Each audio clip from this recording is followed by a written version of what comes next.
চোখের মধ্যে এখনো কত ঘুম, অনেক ঘুমোতে ইচ্ছে করছে।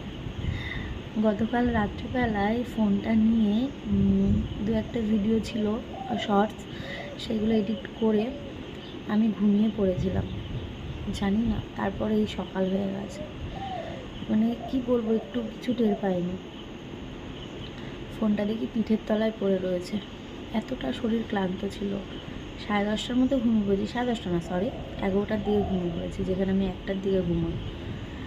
তো সকালবেলা যখন ঘুম ভাঙে তখন মনটার মধ্যে ভাবছি যে মা, আমি এডিট তো কমপ্লিট করলাম না, কারণ আমি রাত্রিবেলা এডিট করে এক্সপোর্ট দিয়ে শুই, সকালবেলা আপলোড দিই। আর কি বলবো, সকালবেলা ঘুম থেকে উঠে এই এখন বাজে 5:45, ওর বাবা গেল কাজে, ছেলে ঘুমোচ্ছে ঘরে, আর আমি এই জানলায় বসে বসে এডিট করতে বসলাম। বলে যে ভিডিও করা কি খাটনি, কোনোই তো খাটনি না, কিন্তু দেখো যারা ভিডিও করে তাদের কতটা চাপ থাকে যে এটা করতে হবে, একদম রেগুলার বেসিকে আমাদের কাজ করতে হয়। তো তো এটাও খাটনি, প্রতিটা কাজেই কিন্তু খাটনি রয়েছে, খাটনি ছাড়া কেউ কোনোদিন কিছু করতে পারে না। এত চোখে ঘুম এখনও লাগছে, জানি না কেন এত ঘুম আসছে কোথা থেকে, মনে হচ্ছে এখন একটু ঘুমোলে ভালো হতো। কিন্তু আমি ভাবলাম যে এডিটটা করে নিই, নিরালায় বসে এডিট করলে তাড়াতাড়ি এডিট হয়ে যাবে। আর যদি পরে করতে যাই ছেলে উঠে পড়বে কাজকর্ম দিয়ে, আর আমার ফোনে না স্টোরেজ অতটা হয় না, প্রচণ্ড সমস্যা হয়ে যাচ্ছে। তো তার জন্যে আমাকে ফোনটাকে আগে ভিডিওগুলোকে এডিট করে তারপর নতুন ভিডিও তুলতে হবে। তো আর কি, এই জন্যই বসলাম, এডিট করে নিয়ে তারপর নতুন ভিডিও শুরু করব, সংসারে কাজ করব, রান্না বান্না সব রয়েছে। Hello everyone, good morning. আশা করছি সবাই খুব ভালো আছো। আজকে সুন্দর একটা মিষ্টি সকালে নতুন একটা ব্লগে তোমাদের সবাইকে অনেক স্বাগত জানাচ্ছি। খুব ভালো লাগছে এখানে বসে থাকতে, বেশ ঠান্ডা ঠান্ডা ওয়েদার, পাখি ডাকছে, কিন্তু চোখে প্রচণ্ড ঘুম ভাই, এত ঘুম নিয়ে কাজ করা, কিন্তু কিছু করার নেই, কাজ তো করতেই হবে, তাই না? তো চলো সঙ্গে থাকো, পরে আসছি, এডিটটা করে নিই।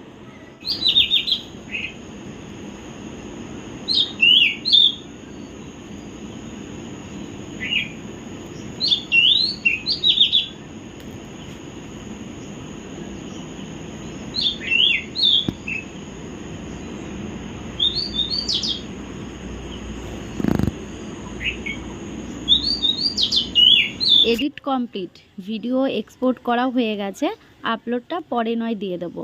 এখন তো আমার যেহেতু ফোন নিয়ে কাজ করতে হবে, সকালের প্রথম কাজটা হচ্ছে এই যে ফ্রিজ থেকে মাছ বার করে রাখলাম।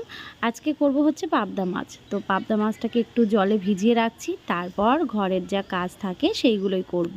ছেলে যতক্ষণ ঘুমোচ্ছে ততক্ষণ আমাকে একটু দৌড়ে দৌড়ে কাজগুলো সারতে হবে, বোঝোই তো, উঠে পড়লে ব্যাস ওকে সময় দিতে হবে, খাওয়ানো, ঘর বারান্দা ঝাড় দিয়েছি। তারপর মনে পড়লো জলের বোতলটার মধ্যে জলটা ভরে রাখি, কারণ সকাল থেকে জলটা ঠিকঠাক করে খেতে হবে। গতকালকে না জলটা ঠিক করে খেতে পারিনি, জানো তো, তো ওই জন্যে জলটা ভরে রাখলাম। কাজ করছি আর একটু একটু করে জল মুখে দিচ্ছি, আর অবশ্যই আমি ব্রাশ করে নিয়েছি, এবার কাজকর্মগুলো সেরে নেব। আর সকালের যে ওষুধটা থাকে আমার, হোমিওপ্যাথি খালি পেটে ওষুধ, সেটা আমি ব্রাশ করার পর আগে ওষুধটা খেয়ে নিয়েছি। তো তারপরে একটা বিস্কুট খেয়ে এই যে জলটা এখন খাবো, তারপর একটু একটু করে কাজগুলোকে সেরে ফেলবো। ফ্রিজে জল রাখা নেই, তাই জন্য দুটো বোতল জল রেখে দিলাম। আমার খুব একটা লাগে না, তবে যে ও কাজ থেকে যখন আসে একটু নুন চিনির জলটা করে দিই, তো বেশ ঠান্ডা জলে ভালোও লাগে, তো তার জন্য আর কি জলের বোতল দুটো রেখে দিলাম। ছাদের দরজাটা খোলা, কিন্তু ব্যালকনির দরজাটা খোলা নেই, ভাবছি সিঁড়ি গুক দিয়ে আর ব্যালকনিটা দিয়েও ঝাড় দিয়ে আসি।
ঝাড় দিতে দিতে এই ছেলে কিন্তু উঠে পড়েছিল। তারপর আর কি ওর কাছে আসলাম, ওকে খাওয়ানো, ওর ড্রেস চেঞ্জ করে দেওয়া, পটি করেছিল ক্লিন করে দেওয়া, সমস্ত কাজ সেরে ওকে খেলনা দিয়ে বসিয়ে আমি আবার স্নানটাও সেরে ফেললাম। বাসনগুলো মেজে উপর দিয়ে রাখলাম। আর এদিকে বৌদি ফুল দিয়ে গেছিলো, বাসি কাপড় ছিল বলে আমি আর তুলিনি। কাজকর্ম সেরে ফুলগুলোকে এখন তুলে নিচ্ছি। আর ওপরে যাব না, নিচে যে কটা নয়নতারা হয়েছে ওখান থেকে দুটো ফুল তুলে নেব, ব্যাস হয়ে যাবে। আর পাশে না একটা সাদা ফুল গাছ হয়েছে তুলসীতলার পেছন দিকটায়। এক একদিন অনেক ফুল হয়, আবার এক একদিন হয় না। তো আজকে ওই দুটো একটা মতো হয়েছে, আর গাছ থেকে তুললাম না, ভাবলাম এই কটা থাক, যে কটা আমার ঝুড়িতে ফুল আছে এইগুলো দিয়ে আমার পুজো দেওয়া হয়ে যাবে। আর এই নয়নতারা গাছ দুটোতে এত ফুল হচ্ছে কি বলবো, দুটো গাছই পুরো মানে গোলাপি রঙের ফুল, বড় বড় ফুল হয়ে ফুটে থাকে।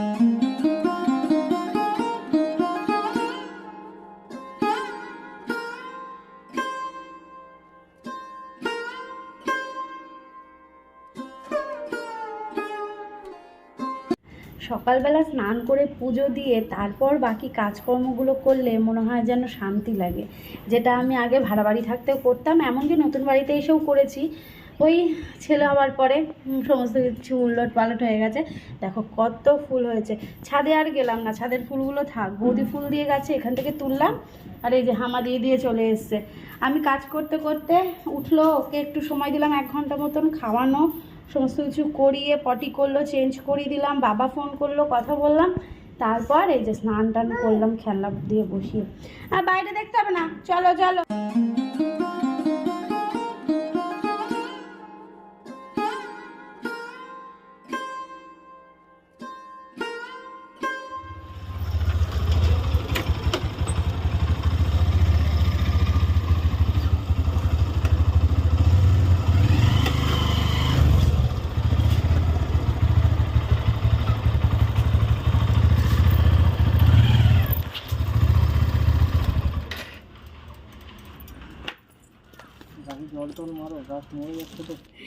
বাবা একটার পর একটা পার্সেল, আমরা পার্সেলে ঢেকে গেছি, পার্সেলের মধ্যে।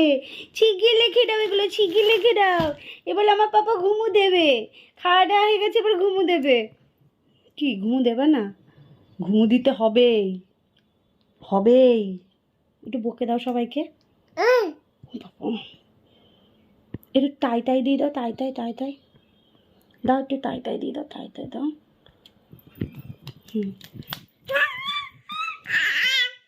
একটু একটু টাটা দিয়ে দাও, টাটা।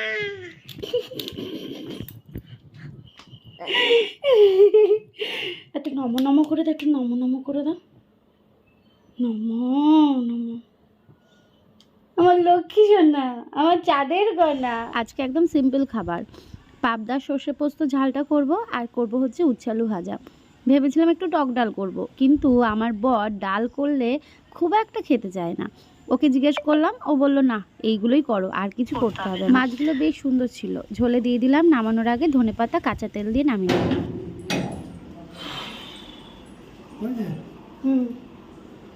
আজকে তো 6টার পরে বাইক চালানো নিষিদ্ধ। তাহলে কি করবে? তার আগে চলে আসবে কাছ থেকে। দরকার কি, 6টা পর্যন্ত এনাফ তো। মিস্ত্রি বলে এসছি বাথরুমের কলের ওটা পাল্টে দিয়ে গেছে। কোনটা গো? ওই যে বাথরুমের ওটা পাল্টে দেবে? আসবে কখন? আসবে?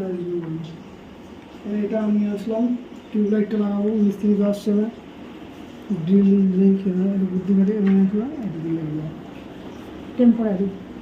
ওখানে টেম্পোরারি মানে সুন্দর না, মিস্ত্রি আসছে।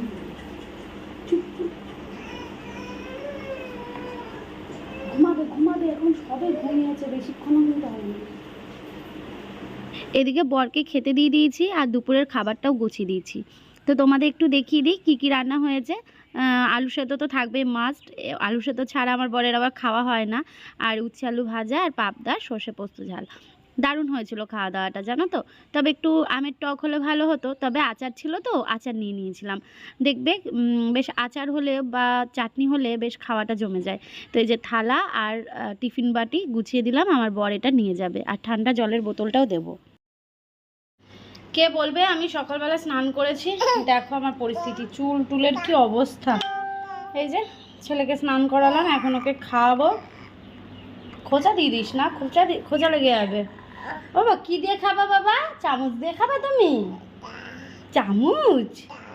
ওরে বাবা রে, ওর বাবা চলে গেছে আর আমার কি ঘুম পাচ্ছে, কিন্তু ছেলের তো ঘুম থেকে উঠেছে, ছেলে আর ঘুমোবে না। তো আর কি, আমি হচ্ছে ওকে খাইয়ে টাইয়ে দিই, খেলনা দিয়ে বসে থাকবো। বকছো কেন তুমি? চলো, খাবার ঠান্ডা হয়ে গেছে, খাইয়ে দিই ওকে। এখন খাবে হচ্ছে কি, ডিম দিয়ে ডাল দিয়ে ভাত, তাই তো? ওরে হাসি এ। ছেলেকে ঘুম পাড়ালাম, তবে এই ঘুমটা বেশিক্ষণ স্থায়ী ছিল না। মোটামুটি 10 থেকে 15 মিনিটের মধ্যে ছেলে দেখি উঠে পড়লো। ততক্ষণে ভাবলাম জলের বোতলগুলো তো মানে জল নিয়ে এসেছে, ব্যাগের মধ্যেই রয়েছে, তো সেইগুলোকে একটু গুছিয়ে রাখি। এই যে এক এক করে আমি জলের বোতলগুলো তুলে রাখছি, দিয়ে এইগুলো গুছিয়ে রেখে যেই ঘরে যাব, দেখি উনি নড়তে নড়তে উঠে পড়লো। ব্যাস, দুপুরবেলার ঘুমটা গেল। হয়তো একটু পরে ঘুমোবে, যাকে আমি এই কাজটা তো করে নিই। আর এদিকে আমার এডিটের কাজটা নেই, সকালবেলায় তো করে রেখেছি। সত্যি বলতে এডিটের কাজটা রাত্রিবেলা করে রাখলে না, এই দিনের বেলায় এতটা চাপ লাগে না। কিন্তু আজ সকালবেলার দিকটায় উঠে আমাকে কাজকর্ম ফেলে রেখে আগে এডিট নিয়ে বসতে হয়েছে। কি করব, যে কাজটা করি সেটাকে তো মন দিয়ে করতে হবে, তাই না? এদিকে দুধ জাল বসিয়েছি, আর এইদিকে কি হচ্ছে জানো, এদিকে হচ্ছে পায়েস, বুঝলে? আর বাইরে এত সুন্দর হাওয়া দিচ্ছে, কি বলবো, দেখো দারুণ হাওয়া দিচ্ছে। যদি ছাদে গিয়ে বসে থাকা যেত ভীষণ ভালো হতো, কিন্তু উপায় নেই। চলো তোমাদের একটা জিনিস দেখাই। এই দেখো, এটা হচ্ছে ক্রিম, বুঝলে? মানে দুধের ওপরে এই ক্রিমটা ভাসছিল, তো এই ক্রিমটাকে এর মধ্যে তুলে রাখলাম। এবার রোজ একটু একটু করে এই ক্রিমগুলো তুলে তারপরে কি করবো জানো, ঘি বানাবো।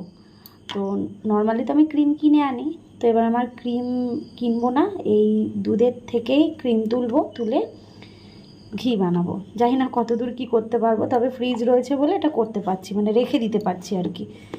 চলো এটা আটকে রাখি, তো এটা ফ্রিজে রেখে দিই।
আজকে অনেক দিন পর ডিম ভুজিয়া করলাম, আর সেটার মধ্যে দিয়েছি হচ্ছে টমেটো, কিন্তু হেব্বি সুন্দর হয়েছিল। বিশ্বাস করবে না, আমার এক বান্ধবী বলতো যে টমেটো পেঁয়াজ দিয়ে করতে, তো আমি শুধু পেঁয়াজ দিয়ে করতাম।